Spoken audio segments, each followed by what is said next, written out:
In a crowded graduation hall, anticipation hung thick in the air.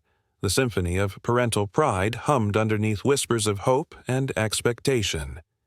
Each creased program fluttered like anxious hearts, but amidst the sea of smiling faces, one person sat unnoticed, tangled in their own shadows. As golden light spilled through tall windows, illuminating the stage draped in crimson, feelings of obscurity wrapped around Julian West like a heavy cloak. How do you stand in someone else's spotlight while grappling with the weight of your own absence? In what ways does silence shout louder than applause? You've served for 20 years and still live like a ghost, my mother said. I smiled faintly. Ghosts remember everything. The sun barely burned through the morning mist clinging to Temple University's historic stone walls when I settled at the edge of the back row. Graduation banners flapped in the spring breeze, their movement echoed by the energetic brass band cutting through the murmur of parents and deans dressed in tailored suits. Here, I felt invisible, a ghost among the living. Coming back from the base in New Jersey, I hadn't told anyone I was coming, nor did I share my promotion. It didn't matter to them. Then there was Sophie, my younger sister, glowing on stage in her crimson honor sash, her blonde curls dancing as she laughed warmly into a professor's embrace. There she was, the perfect daughter, the golden child. Her name, Nina Summers, magna cum laude, future of global finance, was printed in bold on every program. I glanced at the folded paper in my lap. My own name, nowhere to be found, my parents beam with pride. Our Sophie, always destined for greatness. But those words cut deep. My father's voice was low enough for plausible deniability, but loud enough to sting. She's everything we hoped for, unlike others. I exhaled slowly, my breath a whisper in the cacophony of celebration. I'd spent too long learning not to flinch. Then my mother turned slightly, her gaze piercing through the crowd, her lips curled, an amused smirk painting her face. You've served for 20 years and still don't even own a proper house. Imagine that. I kept my expression still. My smile? Just a sliver of breath, invisible to all but myself. Ghosts don't need houses. We remember the foundations we built with blood. Elaine pivoted back to the ceremony, her demeanor satisfied like a judge delivering a final verdict. The announcer's voice rang out, "Nina Summers." With sparkling heels, she floated forward, taking the stage as if she had been born for it. And there I was, a shadow in a world of brilliance, seeking my own name among the echoes of others. Applause erupted like fireworks, echoing off the walls of Temple University. My father rose, pride lighting up his face as he clapped for her. Sophie. She'll be the one supporting us in our old age, he beamed, his smile illuminating the crowd. But there I sat, heavy-hearted. Claire, your future might depend on your sister now. And just like that, everything shifted. As if from a scene in a movie, a sharp crackle pierced the air, cutting through the celebration like a knife. Was that a helicopter? Suddenly, the thunderous roar of rotor blades sliced through the joyous murmur, and heads turned in unison, eyes scanning the sky. Cameras swung upwards, confusion rippling through the crowd like an electric wave. I looked up. A UH-60M Blackhawk descended, startling the festive atmosphere. Wind surged, tossing decorative tents and rustling the gowns of the front row. A woman screamed as her hat sailed away, another soul swept into the spectacle. I rose, the familiar weight of uniformity grounding me as my plain, dark jacket flickered around my legs. I walked forward, every step pulling me into a moment I realized I was meant for. My mother's intense gaze pierced the space between us, but I didn't look back. The helicopter settled, blowing grass and celebration into the air, confetti dancing like forgotten dreams. The side door flung open, a uniformed officer emerging as if summoned from the pages of a North Star. He scanned the crowd, momentarily erasing every face but mine. Then He saluted. "General West, we need you." The thunder of the blades faded into silence. My father's jaw dropped, disbelief painting his expression. Sophie's bouquet slipped from her fingers, drifting to the ground like the hopes I had hidden. As eyes fixed on me, the world shrank into a tight vacuum. The rustle of programs, the echoes of congratulations, all of it vanished. Just the thudding of my own pulse remained. What did they really see?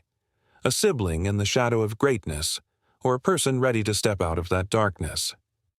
As I faced my family, the weight of their expectations pressed down, but reality was breaking through. I had a choice. Time to redefine my path, to craft my own narrative, not just the unspoken thoughts buried behind Sophie's deserved accolades. And as I stood there, the tension crackled in the air like static. The room holding its breath, I felt something awaken within me. I was Julian West, not just Claire Morgan's sibling. The stage I thought belonged to her was ours to share, and in that moment, I wasn't invisible anymore.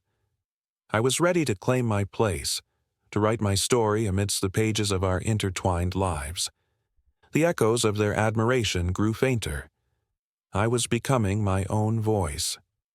The crowd shifted, a united wave of faces honing in on me. I locked eyes with the figure stepping down from the chopper, Ree. The air crackled with a strange tension as time seemed to slow, not the cinematic kind of slow, but the kind where age-old instincts snapped to attention. My back stiffened, defiance sparking like fire in my chest.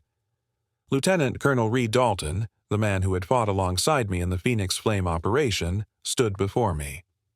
He hadn't changed much, but the silver streaks in his hair and the deep lines etched across his face told stories no one else here could fathom. He halted 10 feet away, a crisp salute breaking the silence. "Ma'am," he said, and I reciprocated, both of us standing tall against an ocean of Temple University blue robes and hushed whispers. The scene was surreal, a stark contrast between the civilian crowd and the military honor. The Temple University president, a nervous figure with spectacles slipping down his nose, rushed across the grass, tie flapping in the breeze. "General Morgan," he gasped, "I wasn't informed of your presence today." I nodded, my expression carefully guarded. This wasn't supposed to be public. Ree stepped forward, handing him a thick envelope. Orders from the Department of Defense. The usual process wasn't possible today, so they requested a field presentation. I watched as the president's fingers trembled while opening the envelope, revealing the official seal. "Congratulations, General," he stammered. The words hung in the air, a tangible weight fueling the mounting whispers. A murmur rippled through the crowd, a wave of anticipation rising like a storm. I felt their eyes digging into my skin.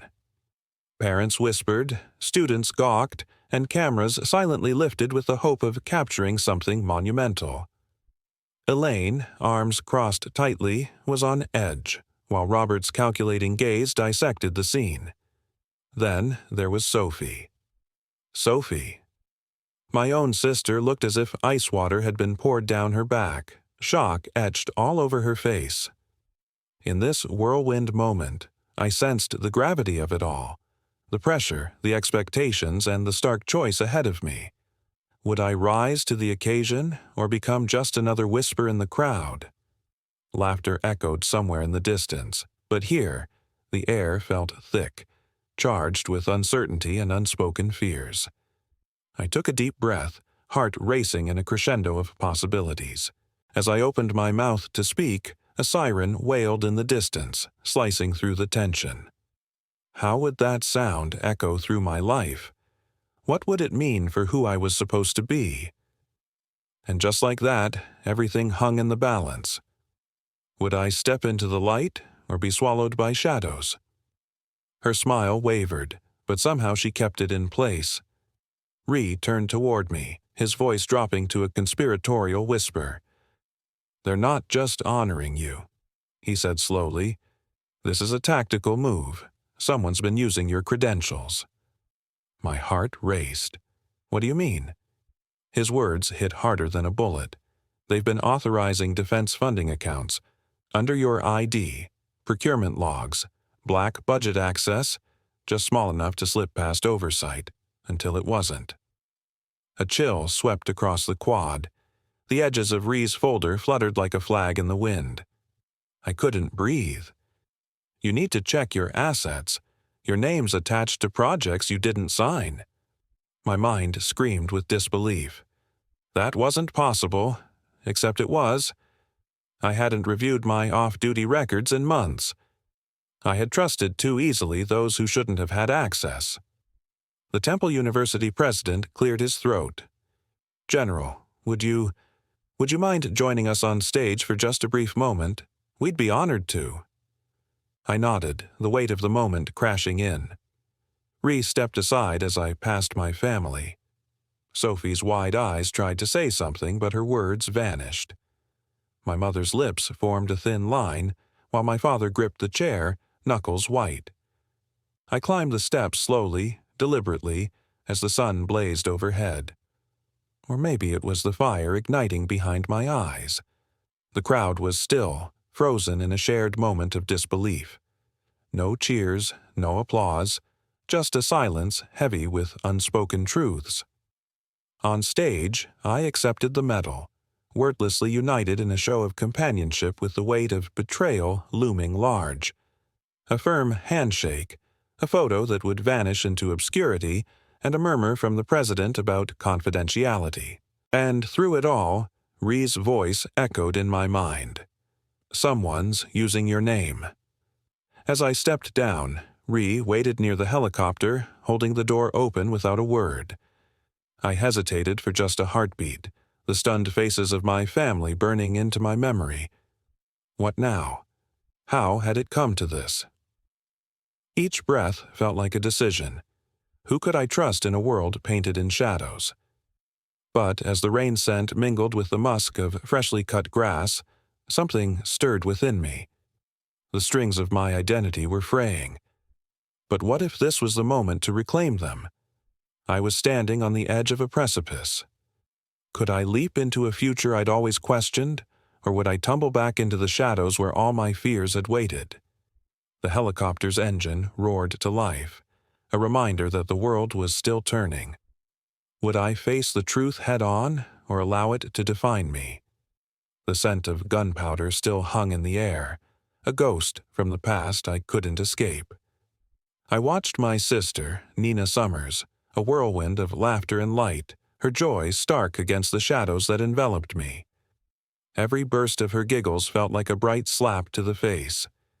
It was a cruel reminder that I was the invisible sibling. In a family where every achievement felt like a weight on my shoulders, I gripped my jacket tighter, feeling the pressure of expectations pressing down like a suffocating fog. Did they really see me? Or was I just a backdrop in Nina's shimmering success story? As I climbed into the helicopter, a flush of adrenaline coursing through my veins, I could hear the echoes of everyone who had ever dismissed my worth. The woman who called me a ghost, the man who said I depended on my sister, the girl who took everything without a second thought. I exchanged a knowing glance with Rhee. He knew the battle I fought within. We didn't need words for reassurance. The roar of the helicopter's engine was a drowning force, but it couldn't silence the chaos in my head. Stepping into the world of military protocol felt oddly grounding. Fort Myer smelled of gun oil and discipline. Here, orders had meaning, and ranks weren't just labels, they were identities. I recalled standing proud on that stage, flanked by officers, but my family's eyes. They gazed past me, their disappointment sharp enough to cut. I felt like a soldier in a war I didn't sign up for. "Rhee," I said, my voice barely above a whisper, as we entered a plain gray community center void of all pomp. "What do you see?" 3 folders lay neatly stacked, the calm after my storm of emotions. This was initiated in 2016. Rhee flipped open the first one. The words swirled around me like a bad dream. My signature, a stark replica used to open financial doors I hadn't authorized. "I didn't sign this," I declared with a chill in my voice. He leaned closer. "But it went through, not just once. 5 linked financial instruments, all cleared under your digital authorization key." Shock settled in my gut like cement. That key was meant to be untouchable, locked away. But what does that even mean? Who's doing this? I felt the weight of shadows lingering on the edges of every thought. "Back in 2016, Ree continued, you delivered a contract to a private military support fund in Connecticut." Each word sank in deeper. Each revelation added weight. The very fabric of my identity felt like it was unraveling. Who was I really in the eyes of those I loved? Could I climb out of the shadows and reclaim the light? As the rain scent mingled with anxiety, I realized this might be my moment. Standing at the brink of an unknown future, I wondered, could I leap into a world where I determined my worth, my identity? Would I face the truth, heartbreak oddly comforting, or let it consume me whole? Under the stark glow of the screen, the air thickened around me, heavy with anticipation. My heart pounded like a war drum as the numbers flickered, transforming the room into a silent courtroom. I took a breath to steady myself. Each figure leaped out, a judgment cloaked in shadows. The identity I'd poured every ounce of my being into felt like a mirage, slipping away as the truth unfurled before me. The familial love I cherished crackled with betrayal. How had I not seen this chasm I didn't even know I occupied? Reality crashed in. My life was a tangled web of choices I didn't understand. Ree shot me a knowing glance. We both felt the weight of my struggle with expectations. It felt like stepping into a combat zone, the air electric with unsaid words. Fort Myer snuggled into its discipline of gun oil and sharp orders, offering a strange comfort against the chaos I carried. I couldn't escape the feeling that my family's pride was a mirage, fading in the stark light of disappointment. "What do you see?" I whispered, standing in that mundane community center. 3 neat folders lay before us, the calm before my storm. "This was initiated in 2016, Ree said, flipping the first one open. My signature stared back at me, a sick reflection of something I had never authorized. "I didn't sign this," I declared, my voice a tremor, "but it went through, not just once. 5 linked financial instruments, all cleared under your digital authorization key." The ground fell away beneath me. That key. It was meant to be untouchable, locked away. But what does that even mean? Who's doing this? "Back in 2016, you delivered a contract to a private military support fund in Connecticut," Ree continued. Each word sank in, weighing down my thoughts. My identity felt like it was dissolving. Who was I to those I loved? The rain scent wafted in, mingling with my anxiety. This was my moment at the brink of unknowable territory. Could I leap into a world where I held the reins of my own identity? Would I face this heart-wrenching truth, or would I let it swallow me whole? Nothing alarming at first, just logistics. Paperwork. The envelope addressed to Mr. Robert Morgan pulled at me. Ree nodded gravely. He said it was on your behalf. You were out of the country and needed someone stateside to sign off. My sister's voice echoed in my mind, sharp like glass. "You're always on the outside," she'd said. Was she cruel? Or was there an unsettling truth I hadn't seen? A knock disrupted my spiraling thoughts.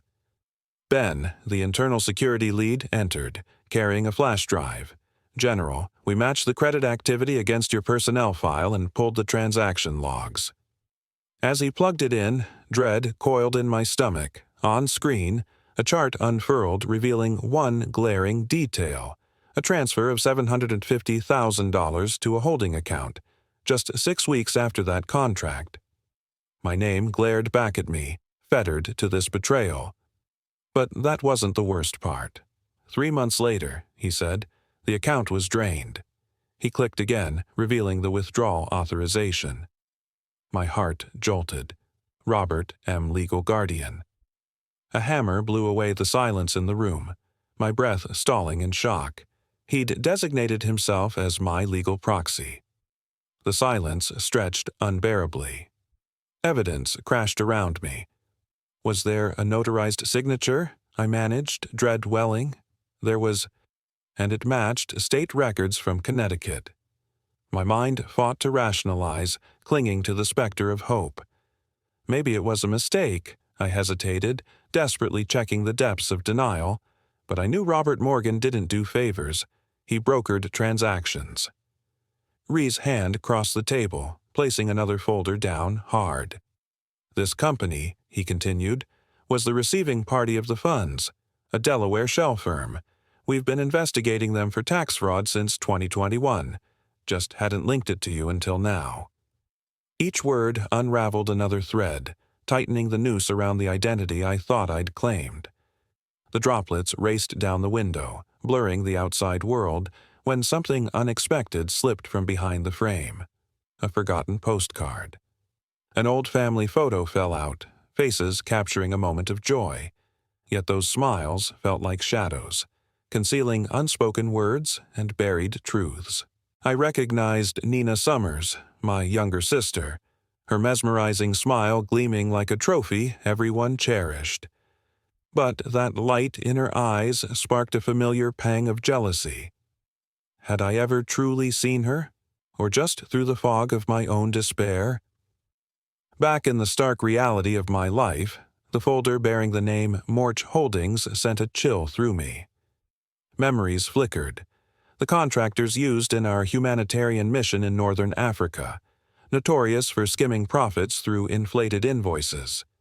My heart clenched. My name was now forever linked to them. "He used me," I murmured, my voice shaky. Claire's eyes flitted to the screen as she cross-referenced the authorization ID again. The name stayed there, glaring like a neon sign. Robert M. Legal, next of kin. The betrayal sliced through me.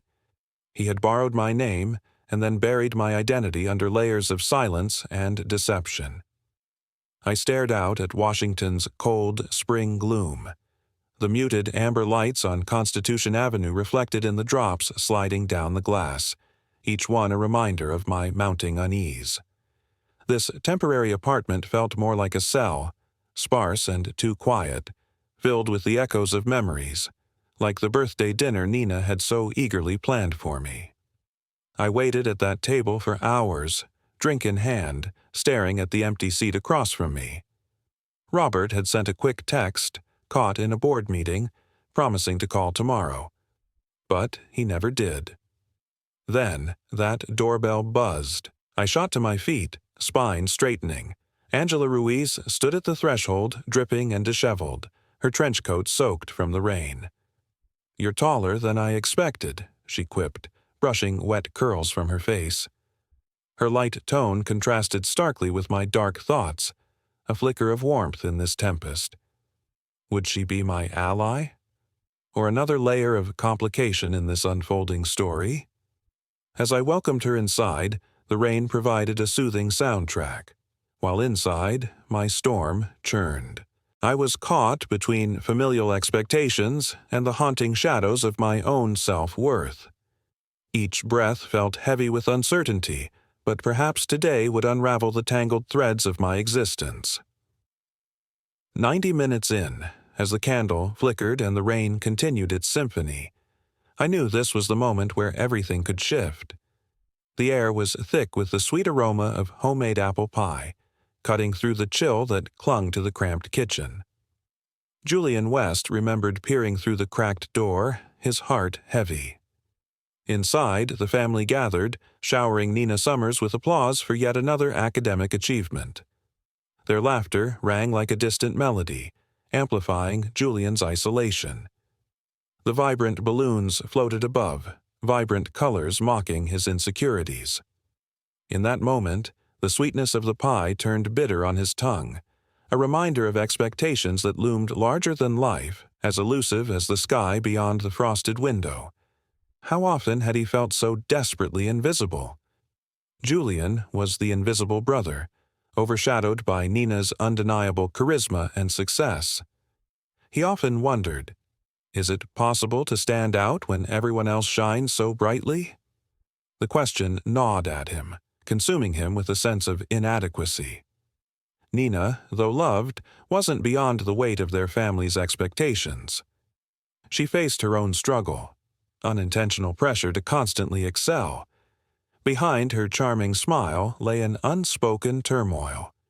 Did she ever feel the strain of being the golden child, or was she too caught in a dance of validation? Back in the kitchen, Julian felt like a ghost in his own home. The walls whispered stories of triumphs he couldn't claim. Every laugh was a lingering sting. He hollered inwardly. Could he ever find his identity without shattering his family's dreams? Between the rain's rhythmic tap on the window and the rustling leaves outside, he yearned for solace. The drizzle smelled like hope, or maybe just despair. Days turned into sleepless nights. Every time Nina achieved another milestone, Julian's heart sank deeper.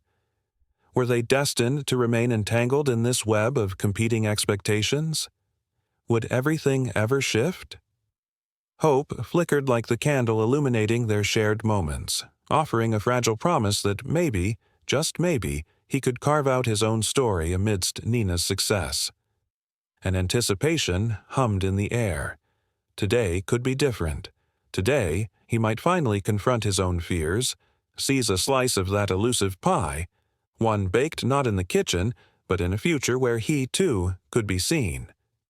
In a dimly lit living room, the smell of burnt popcorn hangs heavy in the air. Julian West sits curled up on the couch, clutching an old yearbook, the pages frayed, yellowed with time.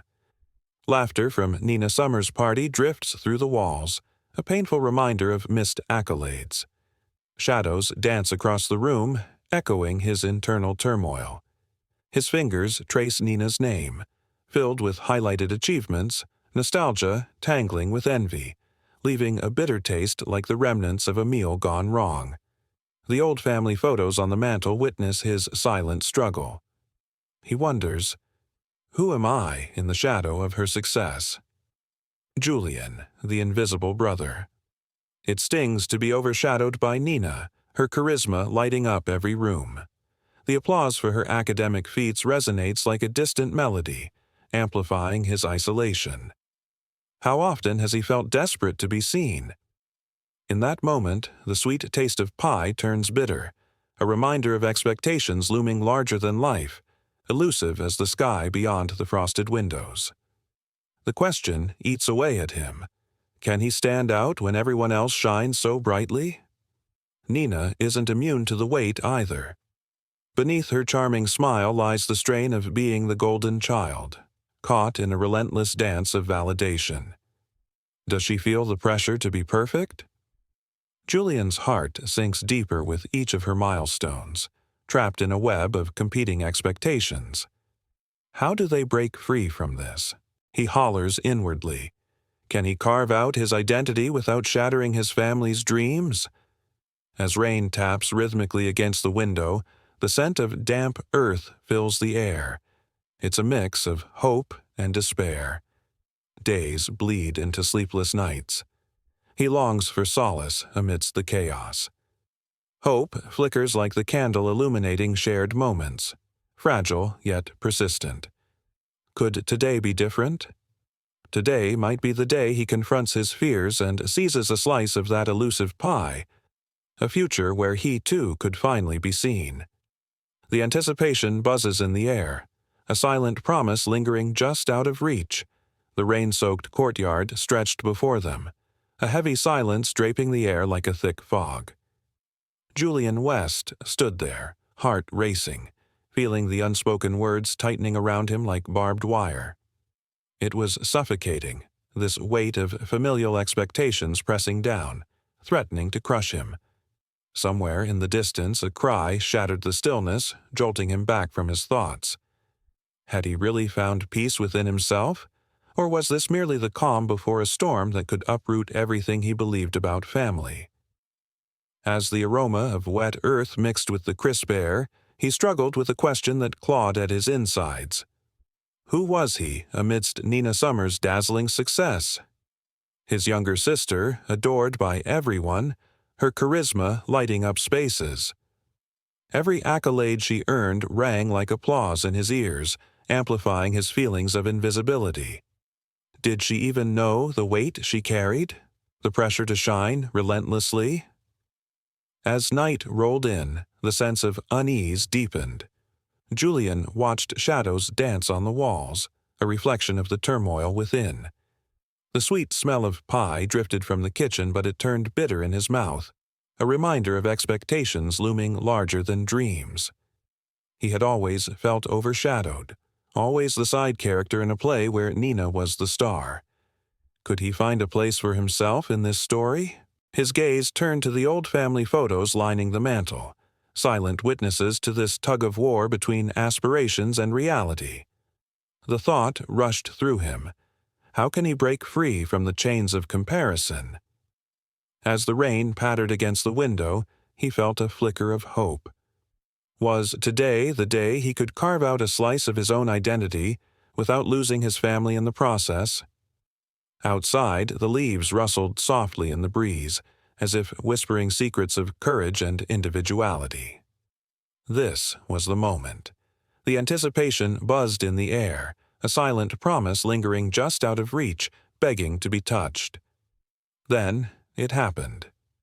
Julian took a deep breath, ready to confront not only the world, but the hidden pieces of himself. But would he emerge with clarity or chaos? The final reckoning loomed, waiting to explode in a rush of emotions and revelations that could change everything. In the dim light of my childhood bedroom, I'm enveloped by the scent of old books mixed with a hint of lavender lingering from a forgotten air freshener. That familiar hum of my mom's laughter echoes from somewhere distant, blending seamlessly with the soft scratch of Nina's pen as it dances across paper. Above my bed hangs a poster, vibrant and radiant, showcasing her most recent academic triumph. Every glance at it reminds me of her brilliance, while the weight of expectations bears down on my chest. It's as if the sunlight streaming through the blinds holds a mocking tone, illuminating a room that's become a hollow reminder of who I once dreamed of being. Back then, I wasn't invisible, but now, this space feels like a ghost of my former aspirations. The shadows of the past tugged at my heart. How could I share a name with someone so adored? My younger sister, Nina Summers. She lit up rooms with her charisma, basking in accolades while I stood on the sidelines. Didn't she notice the pressure she carried? Her achievements rang out like applause, a constant reminder of my own struggles with self-worth. Did I even deserve a place in this family overshadowed by her success? As night descended, the atmosphere thickened with unease. The smell of pie wafted from the kitchen, its sweetness bitter on my tongue, the taste of dreams swallowed whole by looming expectations. I had always been the side character in Nina's spotlight, but could I carve my own path in this familiar narrative? Pausing, I found my gaze drawn to family photos lining the mantel, the silent witnesses to this tug-of-war between who I was and who I wanted to be. How could I break free from these chains of comparison? The rain began to patter softly against the window, and a flicker of hope sparked within me. Was today finally the day I could discover my own identity without losing my family in the process? Outside, the leaves rustled softly, whispering secrets of courage and individuality, a gentle nudge to embrace the moment. Then it all shifted. I took a deep breath, steeling myself to confront not just the world, but the hidden parts of myself I was too scared to face. Would I emerge with clarity, or would chaos engulf me? The reckoning I sensed was close, waiting to burst forth in waves of emotion and revelations that could change everything in an instant. My heart raced as I came face to face with my own truth. In that conference room, surrounded by scents of toner and fresh coffee, a stark contrast to the memories I clung to. I leaned into the words and decisions that defined me. I couldn't let my father's attempt at absolution go unchallenged. This was my moment to reclaim my name, every letter of it, as the echoes of the past intertwined with the possibilities of what lay ahead. My journey of self-discovery had only just begun. I still can't wrap my head around it. Over $800,000 siphoned through a network I had no idea existed. The numbers danced on the paper, mocking me. I stared harder, hoping for clarity, but all I got was a growing headache. That's when Jordan took a deep breath, his youthful energy both intimidating and oddly reassuring. "I ran forensic scans on that PDF you got from Ree," he said, adjusting his sharp glasses. "The metadata is scrubbed, but not entirely." With a few swift keystrokes, a flicker of light illuminated the screen, revealing the truth lurking beneath the digital surface. This software used to sign the PDF. It's next level, not your typical off-the-shelf stuff. He zoomed into a section, revealing secrets layered thick within. This is no simple signature. It's engineered. I froze, arms crossed, pulse racing like a drum echoing through the quiet room. "And there's more," Jordan said, before revealing the bombshell. "Inside the original PDF, there's a zip file, hidden like a ghost." I extracted it. Light danced on the screen, and there it was, a scan of a chauffeur's license. Mine. Sort of. Hair shorter, eyes wrong, but the birth date matched. "I've never lived in Georgia," I muttered, stunned. "No," Jordan replied, voice low. "Someone else has." The atmosphere thickened as Angela leaned in, her expression shifting. "The IP address that uploaded this? Registered to Robert Morgan, Westdale Street, Arlington." The air turned electric. Jordan exchanged glances with Angela, eyes wide with the weight of what we'd uncovered. "This goes beyond identity theft," he said, the seriousness creeping in. Angela's voice barely broke the silence. "Forging a military-grade ID isn't just fraud. This is a federal felony. A Class C, minimum 5 years. I was on my feet, pushing back from the table, hands trembling. Not from fear, but from a rage bubbling just below the surface. My life had been one long series of silences. But now, the truth was knocking louder than it ever had before. What lay ahead was unclear. But one thing was certain. Everything was about to change. The kitchen felt alive, shadows flickering like secrets waiting to be unveiled. As the dim light flickered, tension wrapped around Julian West like a heavy blanket. The fridge hummed softly, the only noise breaking the silence thick with unspoken words. Heart pounding, he turned to see Nina Summers standing at the threshold. Her bright smile dimmed, revealing the hidden ache beneath her glamorous exterior. "I don't want to be the reason you feel lost." Her voice barely broke the calm, a whisper that hung in the air, heavy with meaning. Outside, a gust of wind whistled through the open window, rustling leaves and stirring uncertainty. This moment teetered on the edge. Would their bond be strong enough to shatter the cycle of comparison? Or were they trapped in a facade, fragile and about to crumble under the weight of their family dynamics? Julian, introspective and resilient, always felt overshadowed by the achievements of Nina, the star of the family. He grappled with the suffocating expectations that swirled around them, a mix of love and pressure that was hard to navigate. He wanted to forge his own identity, to break away from the feeling of invisibility that plagued him. Yet, in that moment, they both stood vulnerable, reflecting on the roles they were forced to play. What were they willing to sacrifice in the quest for self-discovery? Would Julian summon the courage to claim his voice, or would he continue to linger in the shadows of Nina's brilliance? The air crackled with a blend of anticipation and regret, each waiting for the other to step into the light. Would Julian take that leap, or would he remain tethered to the past, trapped in a cycle of doubt? The room seemed to hold its breath, the answer hanging just beyond reach.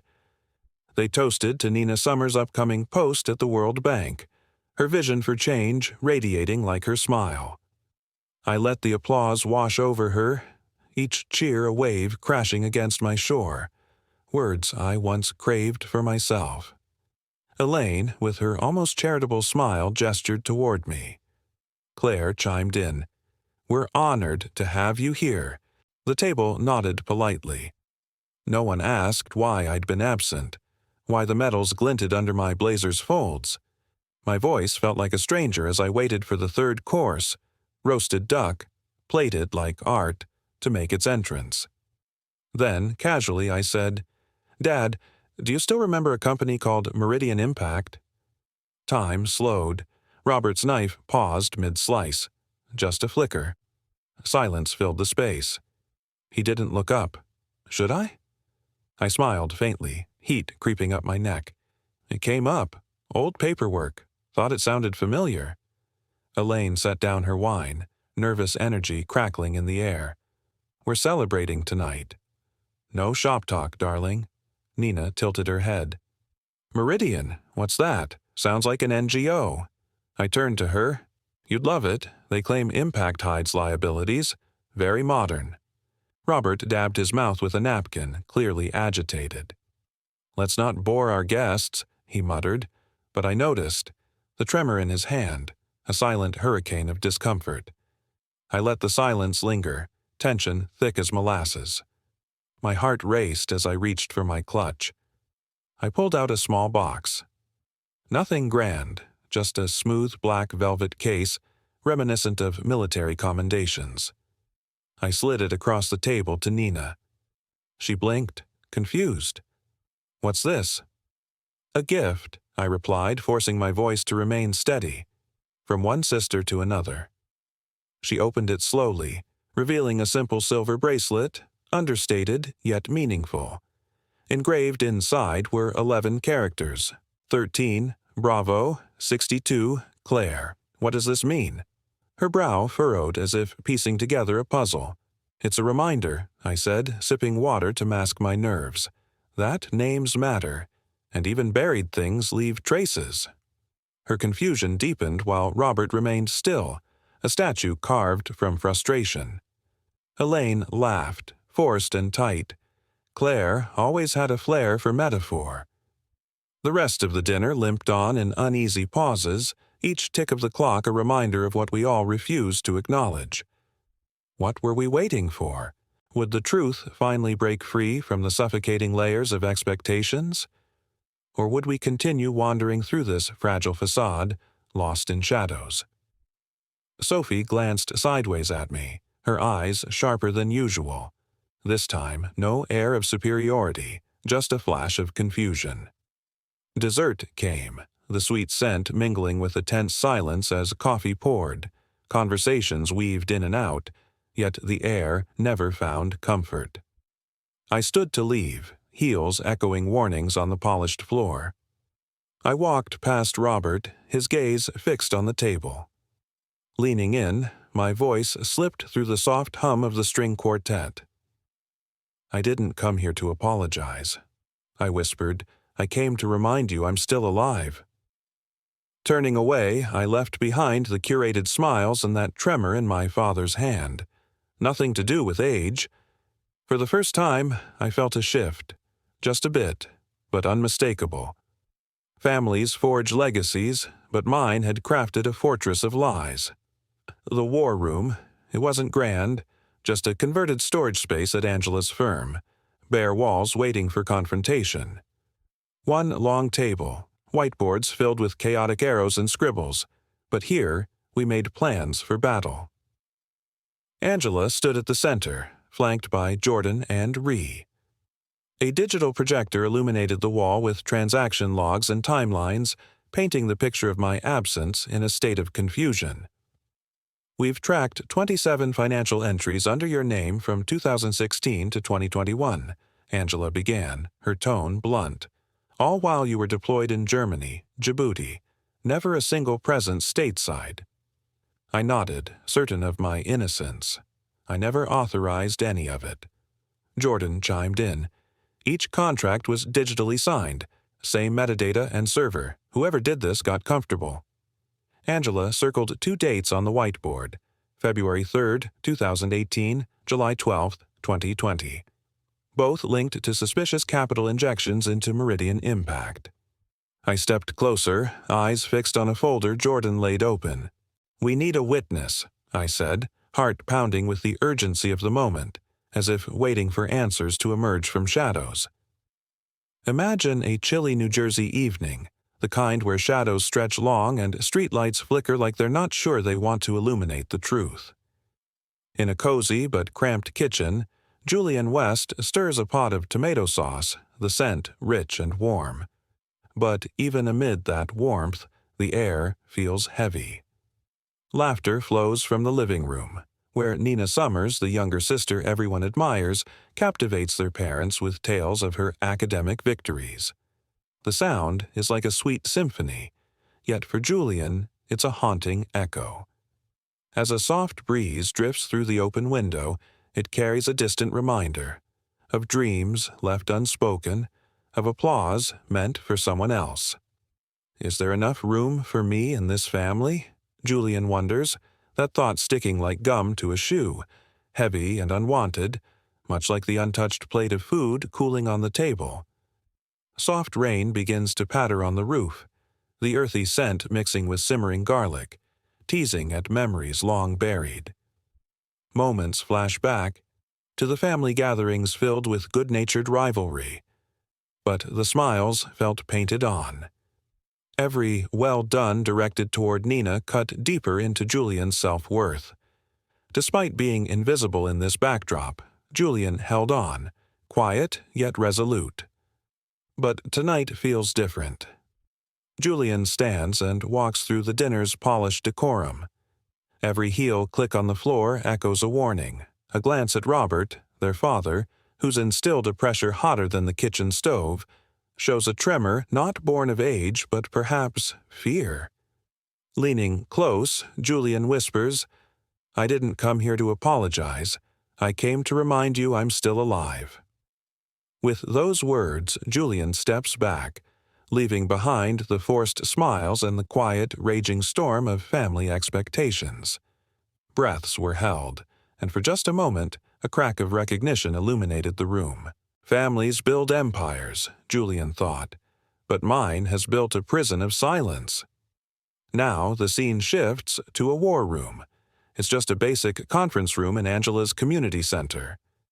Bare walls whisper of confrontations to come. A table strewn with whiteboards, frantic notes, the atmosphere electric with anticipation. Angela stands at the head, flanked by her allies, Jordan and Ree. A digital projector casts a harsh light, illuminating the chaos of Julian's unresolved absence. "Here's the truth," Angela states flatly. "We've tracked 27 suspicious transactions under your name from 2016 to 2021. Each one a nightmarish reminder of time spent far away." Julian's heart races. "I never signed any of those," they say, fighting the suffocating weight of unearned guilt. Jordan tears through the chaos. "Every contract appears authenticated. Someone's been living off your name." Angela zeroes in on dates highlighted in red, a timeline of betrayal. Julian's resolve strengthens, a storm brewing within. "We need a witness," they declare, knowing the path to clarity is fraught with darkness. Then comes the meeting with Deborah Chan, a former accountant with a fragile air. Sitting across from her, Julian feels the tension in the air, thick enough to slice. Deborah pulls up files that feel like keys to locked doors. "Something always felt off," she whispers, revealing a fax linked to Robert. It's one thread unraveling a tightly woven veil of deceit. As memories and receipts intertwine, Angela steers the conversation sharply. "We've got all we need. We'll bring this to light. File formal complaints. Fraud, identity theft, the works." The air stands still, a heavy silence draping over them, but the shadows of doubt begin to clear.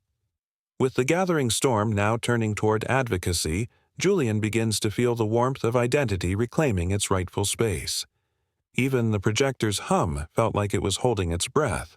I settled into my chair, the weight of what we were about to do pressing down on me like a lead blanket. For years, I had kept quiet, shielded by the notion that family came first. But what they'd built wasn't a family at all. It was a fortress of lies. Angela turned to me, her eyes intense. "You ready?" My hands were steady, my voice finally clear. "Send it." With a nod, she opened her laptop and, moments later, clicked Submit on the Department of Defense Inspector General Hotline portal. This was a formal request for a federal investigation into fraudulent activities linked to Robert Morgan and his misuse of military identity. It was done. For the first time in ages, I no longer felt like I was battling alone.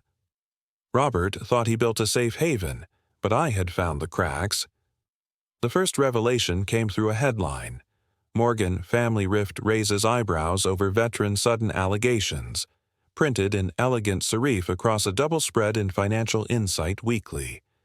It wedged itself between articles on economic recovery and corporate shenanigans. Someone had snuck it in there, and half the city was bound to see it. The article was riddled with phrases like unsubstantiated claims and family dispute. It mentioned a former military officer whose accusation suspiciously surfaced as the state was restructuring.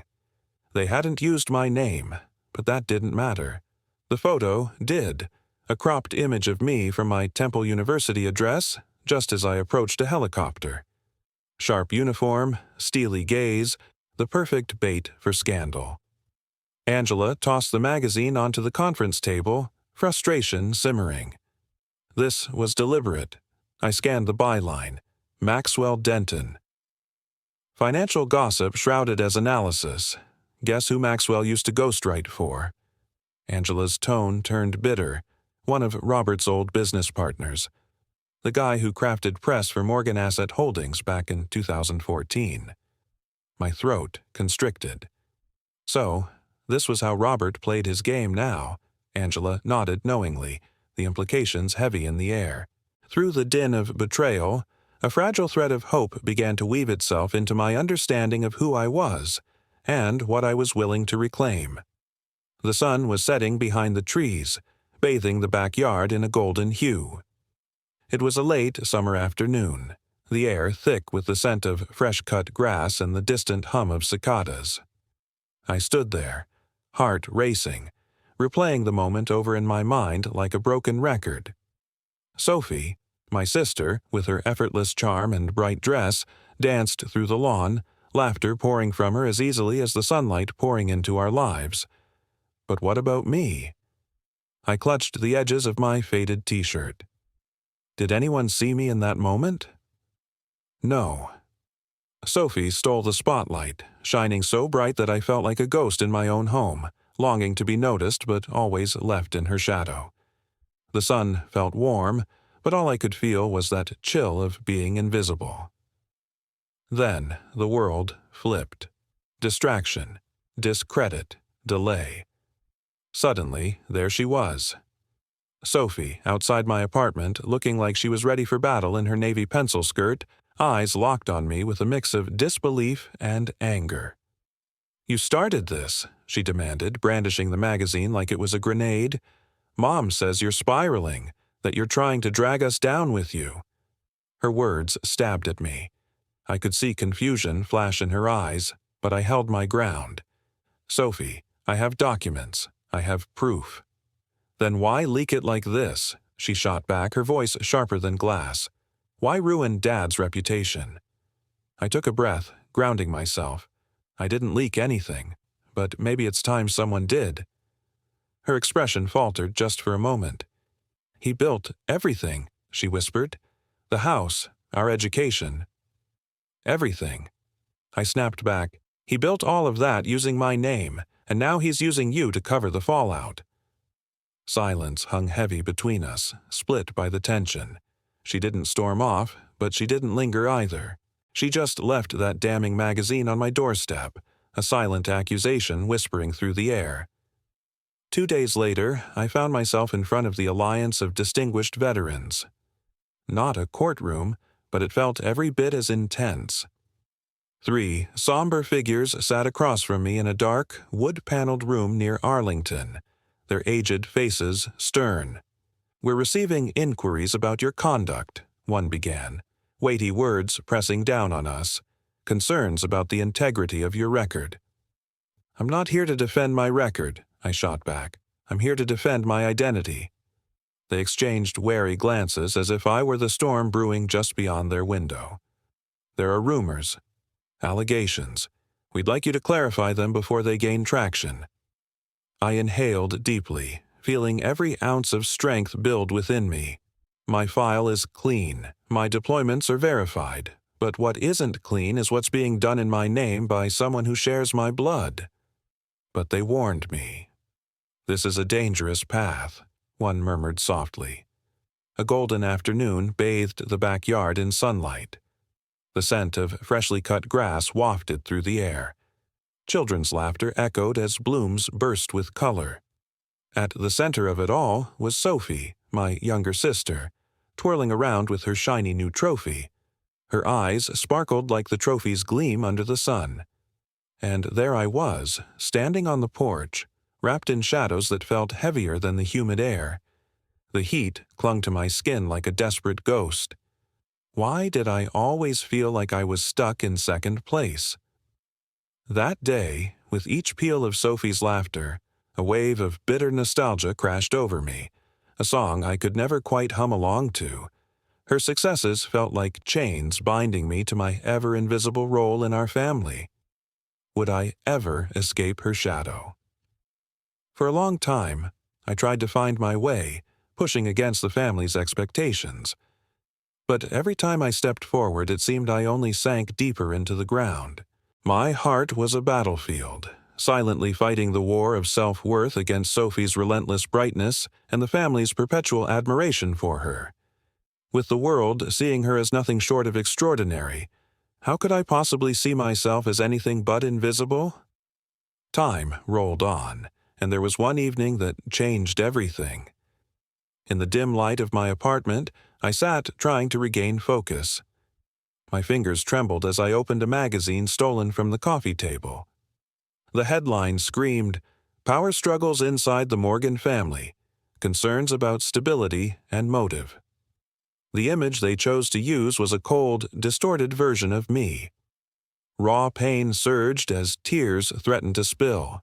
It wasn't just my identity they were stealing. It felt like they were erasing me. I slammed the magazine shut, pressing my palms on the table to ground myself. My breath hitched, struggling against a tide of panic. My phone buzzed, pulling me back with a message from Ben. "Don't let him define the narrative. Your truth is still yours." A flicker of hope ignited, enough to remind me who I was. It was time to reclaim my story. If Robert Morgan wants a war, I thought, he's about to find out what kind of soldier he created. The memories flooded back. New Jersey springs, the sharp, thin air, the feeling of purpose mixed with uncertainty. It had been 6 years since I boarded that plane for Djibouti, but today was different. Today, I was ready to fight for what had been taken from me. Lieutenant Colonel Griffin awaited me at Fort Carson, slightly silvered but still commanding. "Claire," he greeted, eyes narrowing in recognition. We entered an archive room, a musty space laden with history.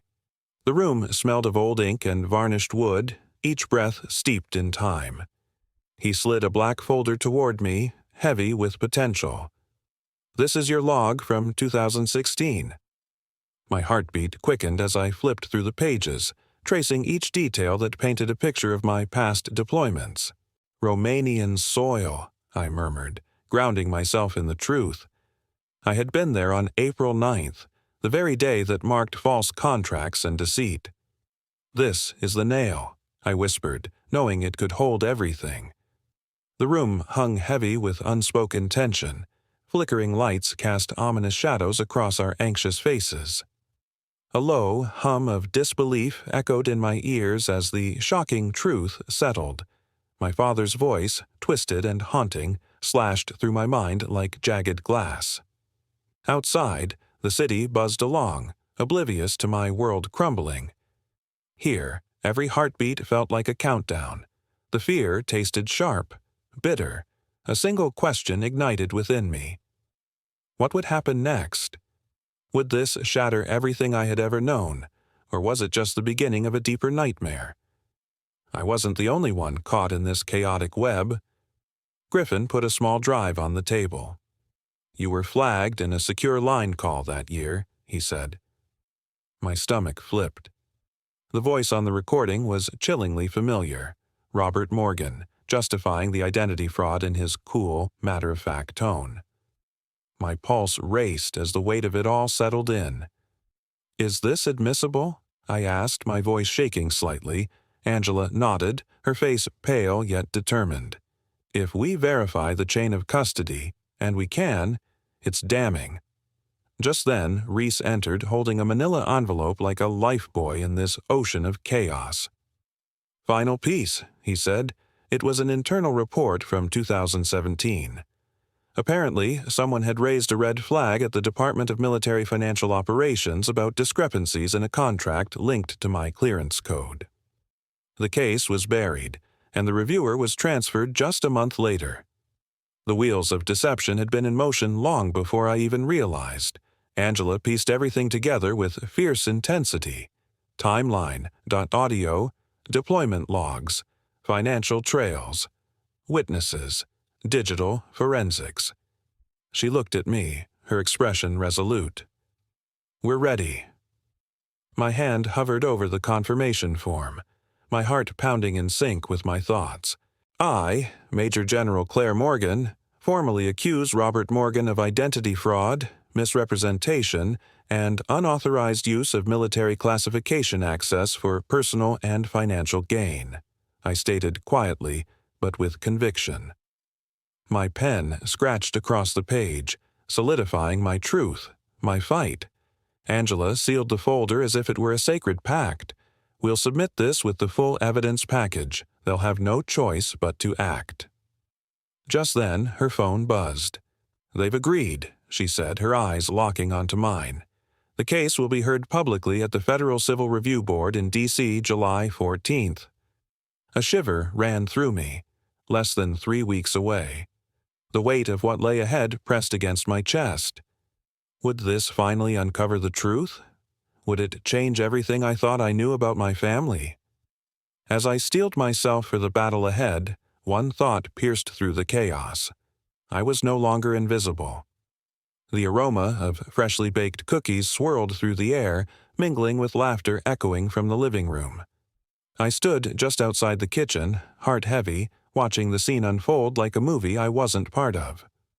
Sophie's laughter filled the space, a bright melody that pierced through my silence, reminding me of the warmth I craved but felt so far away from. Everyone was celebrating. Everyone but me.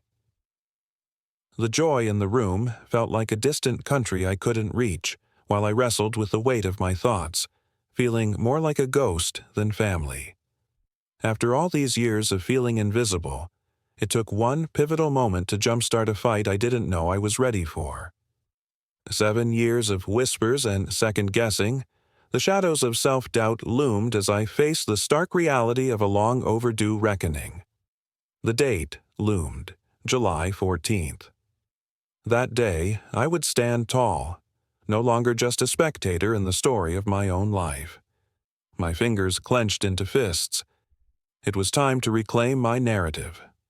Because this was my truth, and I would shine a light on it. The federal hearing room was a stark contrast to my tumultuous emotions. Cold hues, sterile walls, and a silent assembly of authority.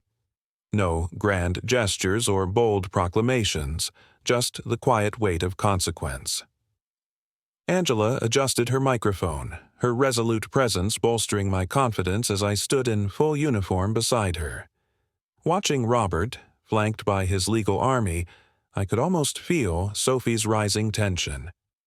Her eyes darted between us like a bird caught in a storm, unknowing of the battle that was about to unfold. The preliminary review will assess the validity of claims made by Major General Claire Morgan regarding identity fraud. The lead commissioner's voice drawled, cutting through the stillness. Angela rose, steady and direct. We will prove, between 2016 and 2021, Mr. Robert Morgan exploited his daughter's identity for his personal gain. As she laid out the damning evidence, a clear picture began to emerge. The metadata trails, digital fingerprints connecting back to Robert's home. Bank transactions flowing through fraudulent accounts and signature forgeries, all of it would bring down a house built on lies. The internal audio clip played. "I'm her father, I'm her proxy." Those words echoed painfully in my ears. The man, my own blood, had woven an elaborate web of deceit. But now, armed with the truth, I was ready. I wasn't just a character in this story. I was the hero reclaiming my identity from the shadows.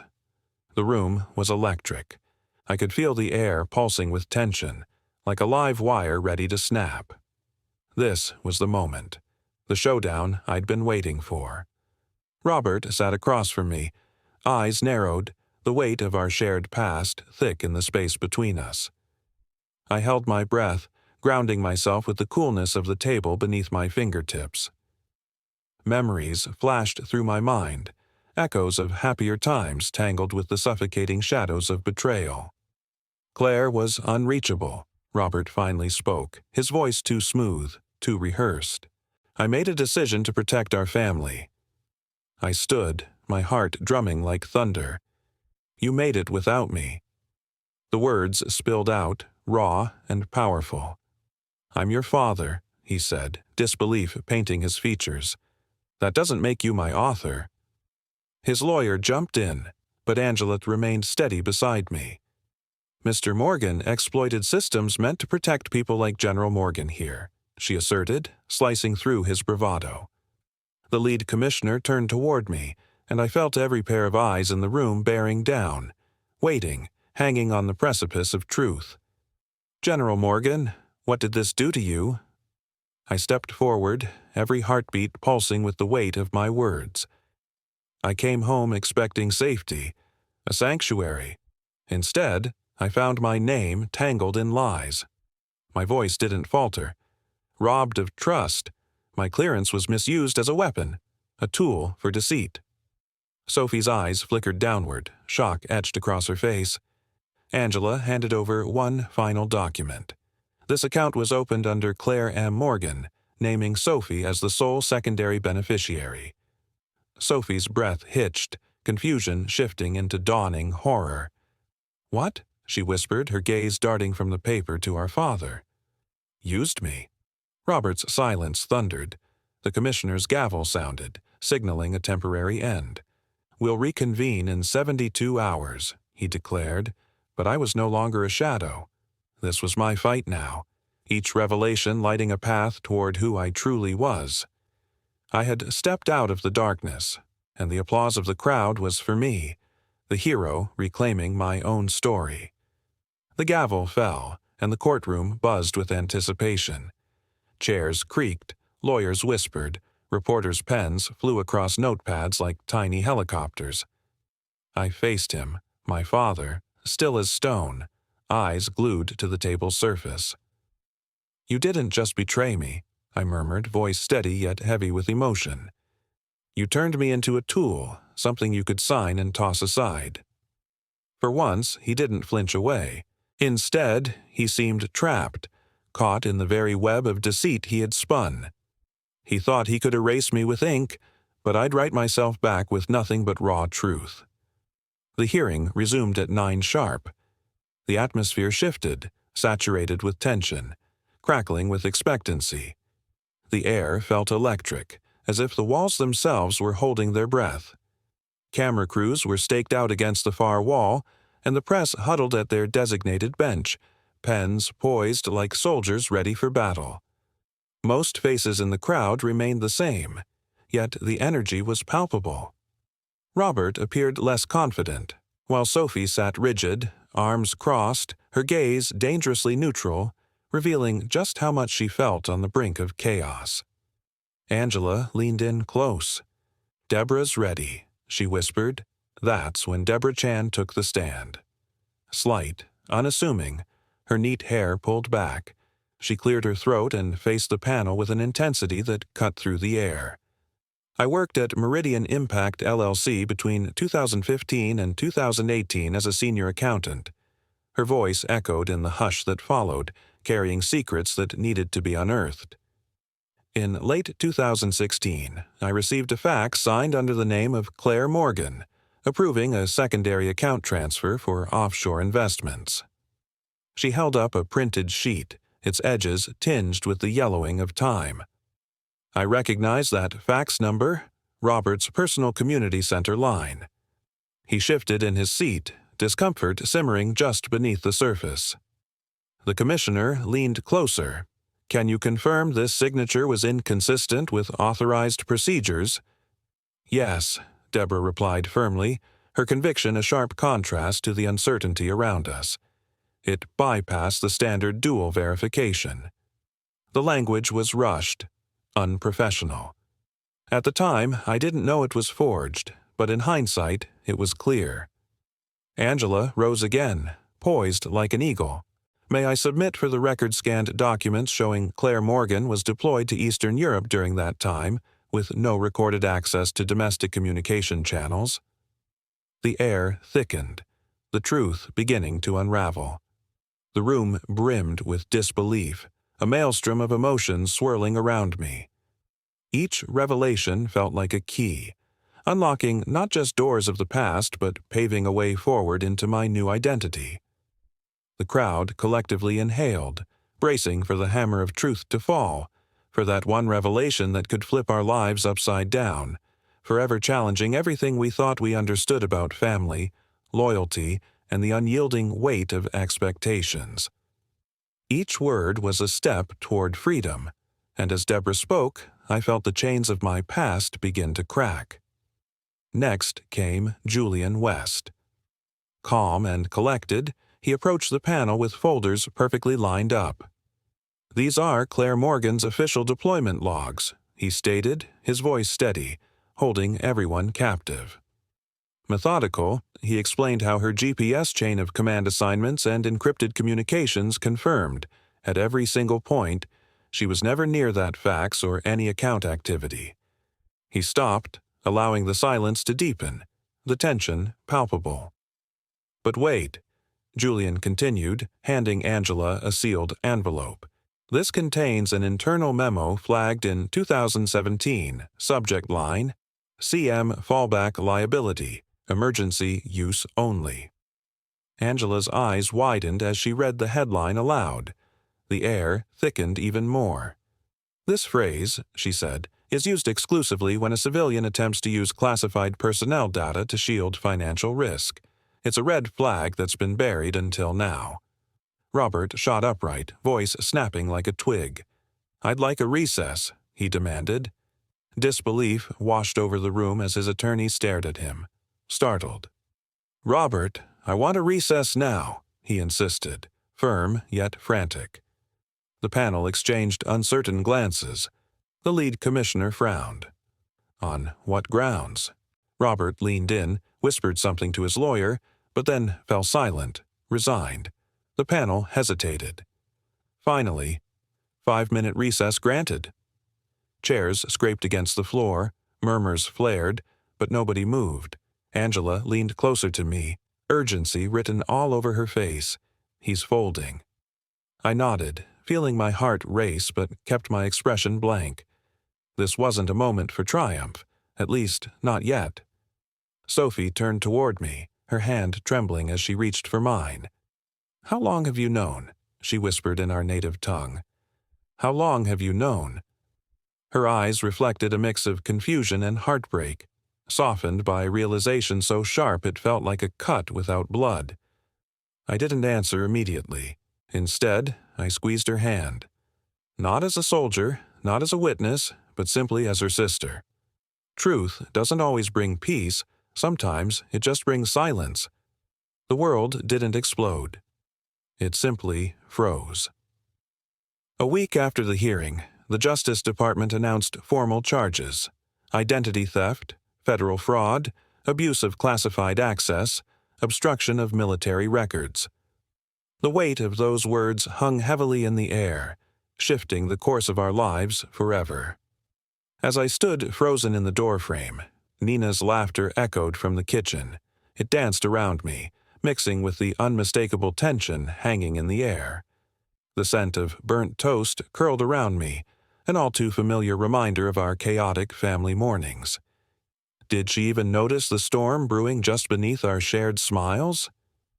I took a breath, feeling the weight of my invisible struggle against her success. The intrusive thought clawed at me. Would this moment define us, or would silence drown our truth? What would happen when the facade finally cracked? Robert Morgan's name vanished from the National Finance Committee by noon, the day I wished would never come. His assets, over $17 million in investments, were frozen under a federal motion designed to stop any further damage. Once celebrated for building trust in defense finance, he was now dissected by the media, drowning in words like betrayal, disgrace, and deception. Images flashed, an empty-handed man leaving the federal courthouse with an unreadable expression. But here's the kicker.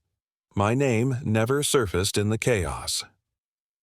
Angela respected my choice for silence. No interviews, no statements. The Army confirmed my service record's legitimacy quietly, but I remained in the shadows, hidden from the world.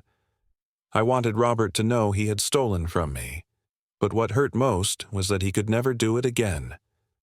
But 3 days after the verdict, Nina called me. No tears, just decisive words. I've given my resignation. I can't sit in that community center knowing how I got there. She moved into a friend's apartment uptown while Elaine barely blinked. The last time they were seen together, it was at a silent charity auction, both looking elsewhere, never together. I stood alone outside our old Morgan house on West Chester Lane. The front hedges were trimmed like they always had been. The windows sparkled, but the dim lights inside felt like a warning. Ree offered to drive me there, but I declined. Angela asked if I wanted a formal statement of closure. I declined that, too. Closure wasn't something I believed in. The door creaked open before I even knocked. Inside, silence wrapped everything like a forgotten relic. The grand piano was gone. Family portraits stripped from the walls left pale rectangles like bruises that never healed. Elaine sat in the center of the living room, hands folded over her lap. What lay ahead? Would we finally confront the truth, or let the silence deepen into something even more painful? The air felt thick with the sweet scent of birthday cake and waxy candles. Memories danced like confetti through the sunlight streaming in. I was just a ghost in the corner, watching Nina Summers sparkle as laughter and applause filled the room. Everything about the party was vibrant, while I felt a dull grayness settle over me. Mom's smile was a shining beacon, but in that light, I only found darkness. Words like proud and amazing floated through the air, but they landed heavy on my heart, suffocating. Each cheer sliced deeper than any knife could.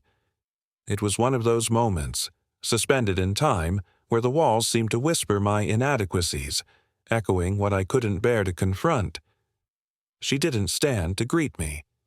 Nina looked smaller than I remembered, elegant yet cold. Her edges had dulled. No hello, no inquiries about my return, just one question.